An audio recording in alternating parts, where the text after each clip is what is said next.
እኮ ቁርጥ ሴት ነው የሚመስለው፣ እሷ ቁርጥ ወንድ ነው የምትመስለው። ሰላሙ አለይኩም ወራህመቱላሂ ወበረካቱሁ። አብዱላህ ኢብኑ አባስ ረዲየላሁ ዐንሁ በዘገቡት ሐዲስ አላህ መልእክተኛ ነብዩ ዐለይሂ ሰላም ለዐነ ረሱሉላሂ ሰለላሁ ዐለይሂ ወሰለም አልሙተሸቢሂነ ሚነ ሪጃሊ ቢኒሳ፣ ወንድ ሆኖ በሴት የሚመሳሰሉ ወንዶችን አላህ ሱብሓነሁ ወተዓላ ከዝነቱ ያርቃቸው ብለው የአላህ መልእክተኛ ተራግመዋል። ወልሙተሸቢሃት ሚነ ኒሳኢ ቢሪጃል፣ ሴቶች ሆነው በወንዶች የሚመሳሰሉ አላህ ሱብሓነሁ ወተዓላ ከዝነቱ ያርቃቸዋል። ታዲያ በአሁኑ ሰዓት ላይ ሶሻል ሚዲያ በመጠቀም ብዙ ቪዲዮዎች ይሰራሉ። የወንድን አለባበስ ሴቷ ትለብሳለች፣ የሴትን አለባበስ ወንዱ ይለብሳል። ባነጋገር፣ ባበላል፣ ባጠጣጥ፣ ባረማመድ፣ ባለባበስ የትኛውም ሀይአችን ላይ ሴት የራሷ አላት፣ ወንድ የራሱ አለው። ሁሉም አላህ በፈጠረው መንገድ ላይ አልሐምዱሊላህ ብሎ ጸንቶ መጓዝ ይኖርበታል እንጂ ወንድ ሆነህ ጆሮህን ምን ብለህ ትበሳለህ?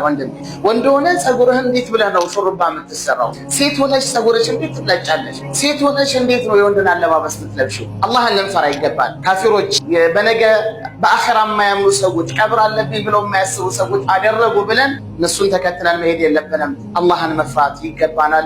ሰላሙ አለይኩም ወራህመቱላሂ ወበረካቱሁ።